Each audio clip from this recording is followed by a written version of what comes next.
Hello, everybody. Sorry I'm not able to be there today, but my family and I are off to the National Dog Show in Philadelphia. You can watch the National Dog Show after the Thanksgiving Day Parade on Thanksgiving Day on NBC.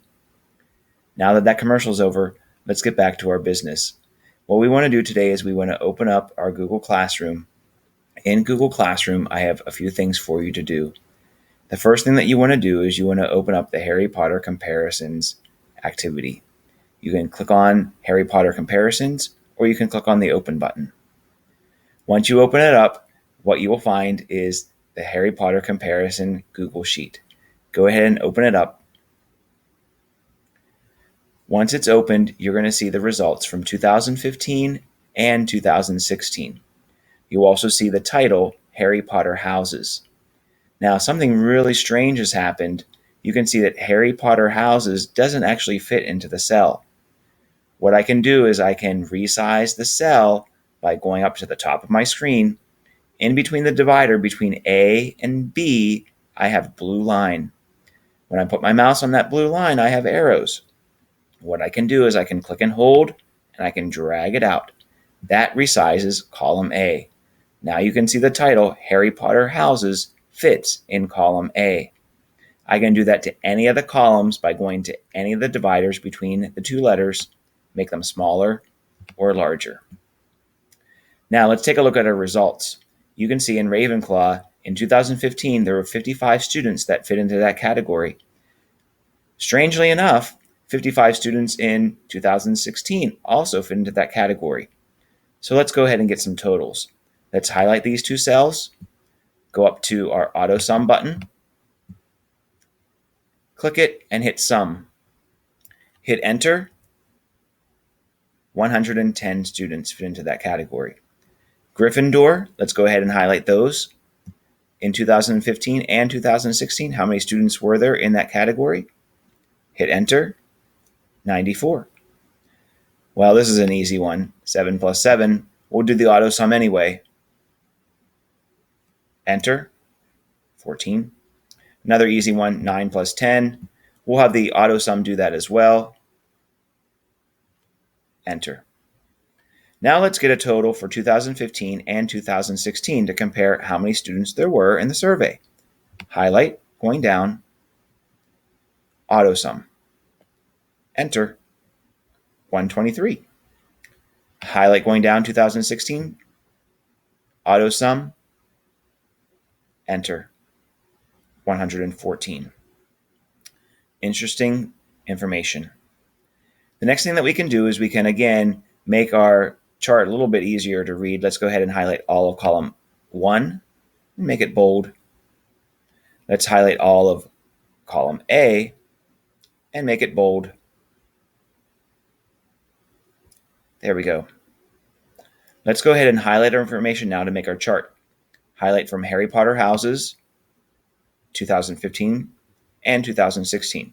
We won't bother to highlight the totals. That's not going to get us anything in our chart. Let's go ahead and remember from last week, insert, chart. It brings up the chart editor. It gives us a lot of nice looking charts that we can use. This one again compares 2015 with 2016. Very good chart to use. This one is a stacked bar chart, so it gives us the total amount of students in each category. This pie chart is only 2015 students. This pie chart is 2016 students. This is just the recommended charts for this category. We can go over to chart types and pick out our own. Line charts are nice. Line charts and column charts, very interesting data here. Let's go ahead and use that one. But before I hit insert, let's customize it. One thing that I might want to do is change the title. We know that we're talking about the Harry Potter houses, so I can put in our comparisons in there.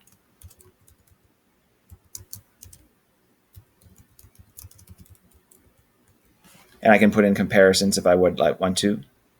I can change the legend, maybe make it on the bottom or in the inside or in the outside. Or I can have none. It's pretty self-explanatory. I can change the font again from last week. I can change the background color. I can slide down and it gives me even more information here. Okay, it tells me the bottom Harry Potter houses, so horizontal if I wanted to change that. I can change the title color. The axis labels, I can change that color as well. The slant, if I wanted to make it slanted 60 degrees, watch what happens. Look how cool that is. Sliding down even more. Actually, I can change the axis here to left vertical, and I can do everything that I did on the bottom to the side as well. So 2016, I can change that 2015 and 2016 students. That makes the title a little bit longer. Again, I can change the title, making it, a different color, all those different things that you can do. Please don't just make your chart and insert it in. There are so many things that you can customize here on the chart. Make your chart interesting. Sliding down, there are a lot of different choices that you can try. See what they do. Data labels, maybe I can put the value on the top of the labels there. It tells me the numbers of each column.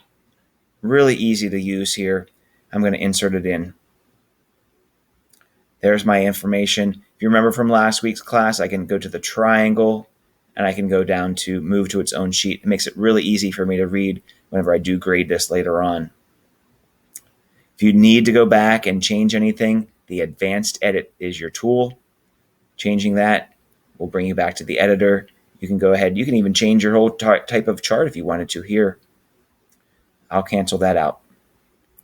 Once you have this finished, you're going to go back to Google Classroom and make sure you turn in your work. You have to hit it once and then hit it again, turn it in. That way that I'll know that it's turned in.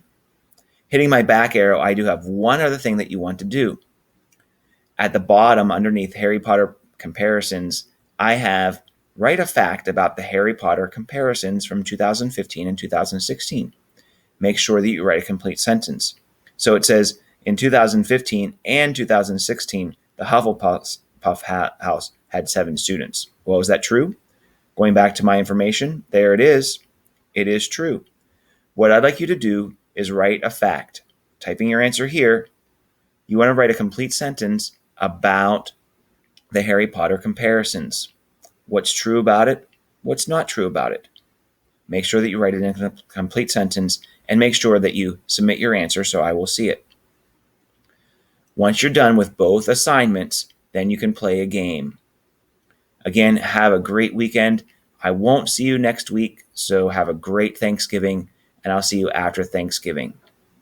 Good luck with the project. I'm sure you'll have no problems doing it. If you do, you can ask your neighbor quietly. Thanks again, and good luck.